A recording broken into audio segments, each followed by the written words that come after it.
Yun, isang mapagpalang araw po sa ating lahat, mga kalingap, mga kabisnes. At yan, panibagong araw, panibagong reaction ulit po tayo. At for today's video po ay gawin po natin na reaction. Itong na-miss ng marami, lalo na mga Radial fans dyan. At ito nga po ay walang iba, kundi ang love team ng Radial. Diba mga kalingap, mga kabisnes, mga ka-Radial dyan. Eto na, may bagong upload nga po itong si Kalingap Rab patungkol dito sa Radial. At yun nga, ayon dito kay Kalingap Rab ay nasa 3 weeks din bago nila nabalikan itong si Angelica parang muling ma-vlog. At yun nga mga Kalingap, mga ka-business, sakto naman yung dating dito nila Kalingap Rab sa bahay nitong sila Angelica. At andito nga si Angelica. Kaya nga lang ay yon, naka-prepare na itong si Angelica para pumasok. At ito nga po ay naka-uniform na. At yun nga, pagdating dito nila Kalingap Rab ay kinumusta muna nila itong si Angelica. Kasi hindi na naman lingid sa ating lahat, mga kalingap, mga ka-business, yung matinding pinagdaanan nitong pamilya ni Angelica sa sa pag-alis ng kanyang papa at sa pagsama nga niyang kanyang papa sa ibang babae. At yun, tayo naman dito kay Angelica ay kahit papaano ay nakakapagsimula na sila mag-move on. At nabanggit din niya na yung nanay naman niya ay sa ngayon ay medyo okay na rin. At nabanggit din dito ni Angelica na yung kasing nanay niya ay parang manhid na rin doon sa mga nangyayari. Kasi nga, hindi lang daw naman isang beses itong ginawa ng kanyang ama. At yun, ang kagandahan naman dito sa kanila ay hinarap nila bilang positibo yung mga hindi mga magandang nangyari sa kanila. Lalo na nga doon sa ginawa ng kanyang papa na pagsama nga po sa ibang babae. At yun, sa ngayon, ang yung nga banggit ni Angelica ay pinagsasabay niya ang pag-aaral at ang pagtulong dito sa kanyang mga magulang. Ito naman yung isa sa hinahangaan din natin talaga dito kay Angelica, ang pagiging produktibo, ang pagiging masipag. Kasi nga yun, bihira ang mga ganyan, di ba? Mga kalingap, mga ka-business, na napapagsabay ang pag-aaral at ang pagtulong sa magulang. Bagamat alam natin na mahirap ang pagsabayin ng pag-aaral at ang paghahanap buhay o pagtulong sa magulang, ay nagagawa ito ni Angelica na maayos. Kumbaga, namamanage niya yung kanyang oras. Lalo na nga ngayong wala na yung kanyang papa at alam niyang isa siya doon sa malakas na katuwang ng kanyang mama. Lalo na nga dito sa paghahanap buhay. Dahil may mga kapatid pa nga siya nag-aaral at kailangan talaga niya, kailangan talaga nila yung pagtutulungan. Hindi lang siya, pati yung mga kapatid niya ay nagtutulungan sila para nga mairaos yung kanilang buhay kahit nga wala na itong kanilang papa. At nakikita nga natin, mga kalingap, mga ka-business, na kahit gaano kabigat yung kanilang pinagdaanan nitong pagpasok nga ng bagong taon, ay pinipilit nilang harapin ng positibo. Pero sa isang banda, ay yun nga sinabi ni Angelica na umasa pa rin sila na babalik pa rin yung kanilang papa. Kaya lang, ay yun nga, kinausap na daw ng kanyang papa yung kanyang lola. At nagsabi itong kanyang papa dun sa kanyang lola na hindi na nga daw ito babalik. At yun, doon na lang makikisama sa kanyang bagong babae o bagong kinakasama. At yun, masakit man yung kay Angelica ay tinanggap na lang nila na yun talaga eh. Yun talaga yung gusto ng kanilang papa at wala na silang magagawa doon. At mahirap din naman nga na ipilit nila ng ipilit kung ayaw naman ng kanilang papa, di ba? Kaya mas tinanggap na lang nila yung masakit na katotohanan na mas pinili ng kanyang papa yung bago niyang asawa o bago niyang kinakasama kaysa sa kanila. Kaya sa ngayon, mas ang focus na nito si Angelica ay ang yun nga makatulong sa kanyang ah, nanay sa pagtitinda para nga meron silang panggastos araw-araw at yung makatapos siya sa pag-aaral. At syempre ang maiahon sa kahirapan itong kanyang pamilya. At nabanggit din dito ni Kalinga Prab na isa sa naka-line up nga sa pababahayan nila ay itong si Angelica. Kaya sinabihan na ito ni Kalinga Prab na kung sakasakali na may makita sila na lupa na pwedeng mabili para pagpatayuan ng bahay nitong sila Angelica, ay ipagbigay alam agad nito si Angelica dito kay Kalinga Prab. At dito ay humingi din ng suporta itong si Kalinga Prab doon sa mga nagmamahal kay Angelica, doon sa mga solid Radial fans na gustong tulungan itong si Angelica para nga magkaroon ng sariling bahay. Ay yun, nanawagan niya si Kalinga Prab na kahit kaunti ay matulungan siya nang sa ganun ay syempre makabawas din doon sa kanyang mga gastusin, kasi alam naman natin mga kalingap, mga ka-business, na hindi lang naman iisa ang tinutulungan nito sila Kalinga Prab, kundi napakarami niyang beneficiary na kailangan talagang tulungan lahat. At kung may mabubuting puso na nagmamahal dito kay Angelica, na tutulong nga naman doon sa kahit sa pambili man lang ng lupa nitong sila Angelica, ay malaking bagay yon para dito kay Kalinga Prab. At eto mga kalingap, mga ka-business, habang nagkikwentuhan nito sila Kalinga Prab at Angelica patungkol doon sa hanap buhay nito sila Angelica, kung paano pinoproseso. Nung makatapos sila pagkikwentuhan doon, tinanong nito si Kalinga Prab na nabanggit nito si Kalinga Prab na medyo matagal-tagal na rin na hindi niya na-i-vlog itong si Angelica. At ito nga si Coach. At yun, nabanggit dito ni Kalinga Prab na may 3 weeks na nga rin daw na hindi nakakapag-vlog itong Radiel. Pero nagkaroon dito ng parang patanong na sinabi itong si Kalinga Prab. Ang sabi dito ni Kalinga Prab sabi niya kay Angelica, pero nagkikita naman kayo ni Coach, di ba? At dito hindi agad nakaimik itong si Angelica. At yun, malinaw lang na ito pa lang si Angelica at ito si Coach ay kahit walang vlog ay talaga namang madalas pala itong magkita. Naks naman. Diba? Kayo na.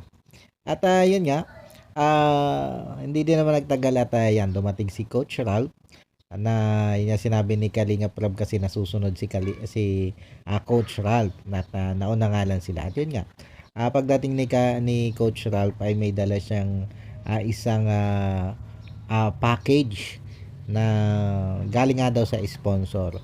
At dito din naman ay meron ding package na ipinadala dito kay Angelica, ang sponsor, na ang bilhin nga ay bago buksan ay pag nandun na sila Kalinga Prab.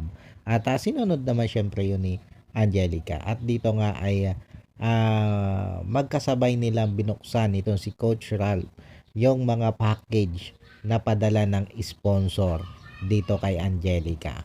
At masaya silang nag-unboxing dito. At nakakatuwa dito kay Angelica, mga kalingap, mga ka-business, ay yung napakatabil niya. Alam niyo yung mga ka-business, hindi siya nauubusan ng salita. At yun nga, kagad niyang pinuna itong si Coach Ralph na parang nakapaka-flash down ito ni Coach Ralph, na talaga namang kitang-kita naman natin dito kay Coach Ralph na ika nga ay pasimpleng kinilig. Di ba?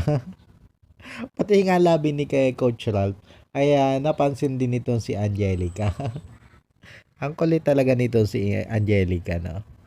At habang sila nag-unboxing ng mga padala ng sponsor dito kay Angelica ay niyaya nitong si Coach Ralph itong si Angelica na mag-friendly date daw sila kasi namimiss nga daw ni Coach Ralph itong si Angelica. At nagbiro pa nga dito si Angelica na yun talaga ba? Kasi yun nga.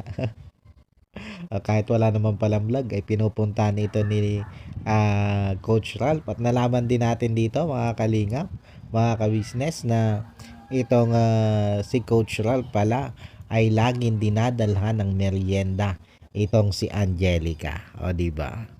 Pero dito sa pagyayaya ni Coach Ralph na ito ng friendly date dito kay Angelica ay medyo nagpakipot muna ito si Angelica at nagpapilit dito kay Coach Ralph. Sabi nga nito si Angelica ay pilitin muna siya para siya umuo. Di ba? At nagsumikap naman itong si Coach Ralph na suyuin itong si Angelica parang sumama doon sa kanilang friendly date. At umabot pa nga sa may pagluhod pa itong si Coach Ralph. Mapapayag lang itong si Angelica. O di ba mga kalingap, mga ka-business.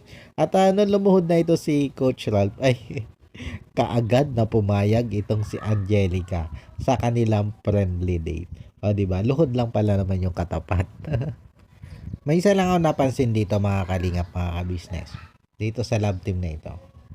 Lalo na dito kay Coach Ralph. Ang napansin ko dito, alam niyo yung sobrang pagiging maasikaso nitong si Coach Ralph dito kay Angelica. Na di ba kung tutuusin, dapat si Angelica yung mas maasikaso kasi siya yung babae. Pero nakita natin dito mga kalingap, mga ka-business, na itong si Coach Ralph ay sobra ang pagiging maasikaso dito kay Angelica. Nakakatuwa di ba mga kalingap, mga ka-business, na isang Coach Ralph ay ganito ka-caring dito kay Angelica. Ang lakas maka-gentleman nito kay Coach Ralph, di ba mga kalingap, mga ka-business.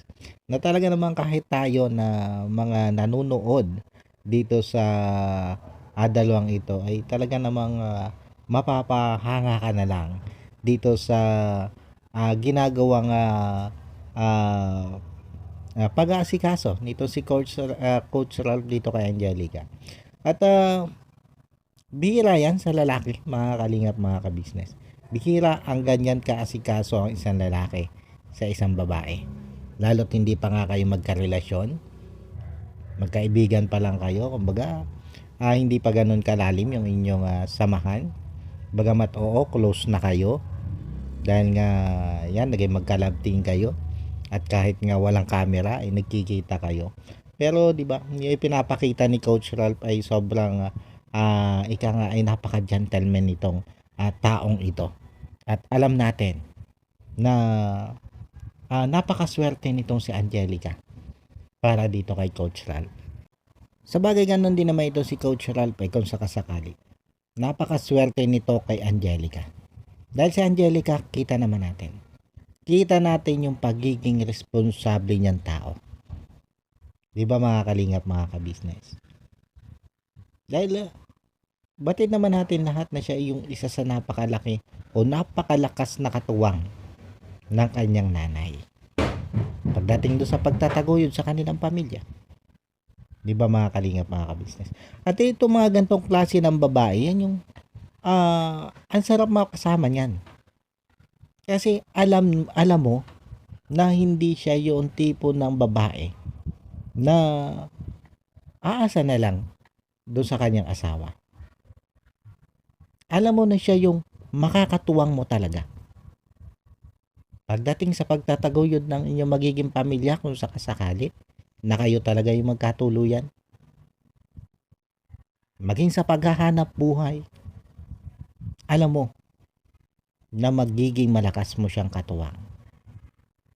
At alam mo na magiging siyang isang mabuting may bahay. Kaya kung swerte man itong si Angelica dito kay Coach Ralph, dahil nga sa kabaitang ipinapakita nitong si Coach Ralph dito kay Angelica, ay yung sabi ko nga napakaswerte din naman nitong si Coach Ralph dito kay Angelica. Kaya kung sakali, ika nga'y iloob ng ating Panginoon na magkatuluyan itong dalawang ito, hindi lang sa love team, malay naman natin na pagkatapos nito si Angelica sa pag-aaral, ay talagang itong si Coach Ralph ang kanyang maging katuwang sa buhay. At sa tingin ko mga kalingap, mga ka-business, kung mangyari yan, magiging maunlad itong dalawang ito. Parehong masipag, parehong mabait, parehong responsable. Di ba mga kalingap, mga ka-business? At sa tingin ko, ay magiging masaya ang kanilang pagsasama. Bakit? Kasi kitang-kita na naman natin kay Angelica, di ba? Yung pagiging masayahin. Kahit nga siya nagkaroon ng malaking problema makikita mo pa rin sa kanya yung pagiging masayahin. At isang katangian yan ng taong positibo sa buhay. Diba mga kalingap, mga ka-business? At ito na nga, mga kalingap, mga ka-business. Habang sila nagkikwentuhan patungkol dun sa kanilang buhay-buhay, ay may inabot dito si Kalinga Prab na blessing para dito kay Angelica. Napadala nga daw ng sponsor.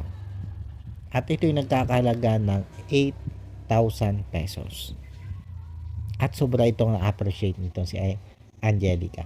Na medyo naging emotional pa nga dito si Angelica. Sa sobrang pagpapasalamat dito kay Kalinga Prab sa ating Panginoon at maging doon sa nagpadalang sponsor. Sabi nga ni Angelica, ay napakalaking tulong nito.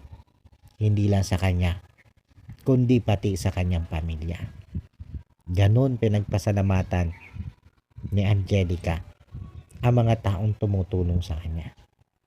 Sabi nga ni Angelica, napakalaking bagay ng ginagawang pagbablog ni Kalinga Prab sa kanya.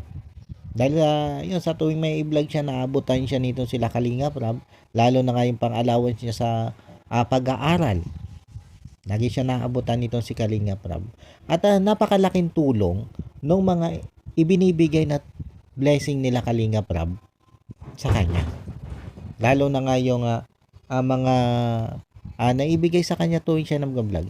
Kaya sabi ko nga, sana lang ay mas mapalimit pa yung pagbablog dito nila Kalinga Prab. Katulad dun sa ibang mga ibinablog nila Kalinga Prab, di ba? Dahil yun nga, alam naman natin kung ano yung pangailangan nito sila Angelica. Di ba mga kalingap, mga ka-business? Lalo na nga wala na yung kanilang ama.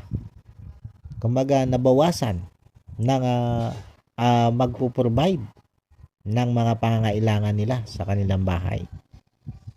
At ang magkakatuwang na nga lang ay sila magkakapatid at ang kanyang ina. Kaya sana nga ay mas mapadalas pa yung pagbablog dito nila Kalinga Prab para mas maraming blessing ang matanggap nito si Angelica. Na sa ganon ay mas higit din niya matulungan ang kanyang pamilya. Na yun naman talaga yung layunin niya, di ba? Mga kalingap, mga ka-business. Kasi para sa akin, deserve naman nito si Angelica ang lahat ng tulong na natatanggap niya Wala sa sponsor hanggang dito kay Kalinga Prab. Deserve niya. Kasi nga, alam niyo yung mga kalingap, mga ka-business, isa siya doon sa nakikita natin na napaka-responsableng naging beneficiary nitong sila Kalinga Prab. Isa siya doon sa sobrang napaka-responsableng bata. At yan nga po mga kalingap, mga ka-business. Yun, matapos may abot nitong sila ni Kalinga Prab yung blessing para dito kay Angelica. At yan, makakain sila. Ay inihatid na nga siya nitong si Coach Ralph doon sa kanyang eskwelahan. Kasi diretso na siya sa pagpasok nun nung sunduin siya nila Coach Ralph, nila Kalinga Prab doon sa kanila, ay bandang mga alas 9 pa lang ata yun ng umaga. At ang pasok kanito si Angelica ay alas 12. Kaya naman pagkatapos nila dito na mag-friendly date, ay inihatid na nga nitong si Coach Ral, itong si Angelica sa kanyang eskwelahan. At yun, nung maghihiwalay na sila, nagpaalaman, ay sabi ni Coach Ral, wala ba diyang pampakilig man lang? Pero yun, walang ibinigay si Angelica ang pampakilig dito kay Coach Ral nung habang sila'y magkalapit. Pero nung papaalis na itong si Angelica ay talaga namang may pakabol na flying kiss dito kay Coach Ralph. Di ba? Naagad naman sinalo ni Coach Ralph. At kaagad din niyang inilagay sa kanyang dibdib. Simple ding magpakilig itong dalawang ito eh. Pero napaka-natural din lang nilang dalawa, di ba? Kung ano yung kanilang gustong sabihin, kung ano yung kanilang nasa isip, yun lang. Yun lang yung sasabihin nila, yun lang yung gagawin nila. Ika nga ay sobrang natural din. At nakakatuwa silang dalawa. At alam mo yun, yung lagi nilang sinasabi na friend lang. Pero makikita mo naman doon sa kanilang mga kilos ay tila ba hindi naman ganun. Parang higit naman sa magkaibigan yung kanilang pagtitinginan, di ba? Kaya lang syempre, itong si Angelica kasi gusto talaga niya makapagtapos muna ng pag-aaral bago lumagay dyan sa mga ganyang ika nga ay makipagrelasyon. At syempre, nire-respeto din naman niya ni Coach Ralph. At maging tayo mga kalingap, mga kabisnes, nire-respeto natin yan ng ika nga'y pangarap ni Angelica na yan na makatapos muna ng pag-aaral bago lumagay sa mga ganyang relasyon, di ba mga kalingap, mga kabisnes. At natutuwa tayo sa ganyang paninindigan nitong si Angelica dahil mas priority talaga niya sa ngayon ang pag-aaral. At ito nga, itong ginagawa nilang love team ni Coach Ralph ay bahagi ng pampagood vibes siyempre sa ating mga viewers. At yan mga kalingap, mga kabisnes, paano po, hanggang dito na lang muna itong ating reaction video patungkol dito sa Radiel. At yun muli po ay maraming salamat po sa patuloy pong sumusuporta at tumatangkilik doon sa aking mga ginagawang reaction video. At yun, bago po tayo tuluyang magtapos dito sa ating reaction video ito ay syempre ang lagi po natin paalala na wag lang po nating kakalimutang patuloy na suportahan ang ama ng kalingap na walang iba nga po kundi itong si Kuya Bal Santos Matubang. Ganon din po itong si Kalingap Rab at syempre ganon din itong si Ate Edna Vlog, ang may bahay ni Kuya Bal Santos Matubang. At ganon na rin po ang may bahay ni Kalingap Rab na si Mama Jack Tapia Matubang. Suportahan din po natin yan. At maging ang lahat ng Kalingap partners at lahat ng Kalingap reactors, mga Kalingap, mga kabisnes, patuloy lang po nating suportahan. At syempre, ganon din po ang inyong lingkod, Anime Reactors TV. Sana naman po ay tuloy-tuloy nyo lang po akong suportahan, mga Kalingap, mga kabisnes. At isama na rin po natin sa ating patuloy na susuportahan ang Kabisnes Official, Papa Dins TV at Kabisnes Family. Yun mga Kalingap, mga kabisnes. Suportahan din po natin sila. At yun po, muli po ay maraming salamat po. God bless po sa inyo lahat. I love you all. Bye-bye.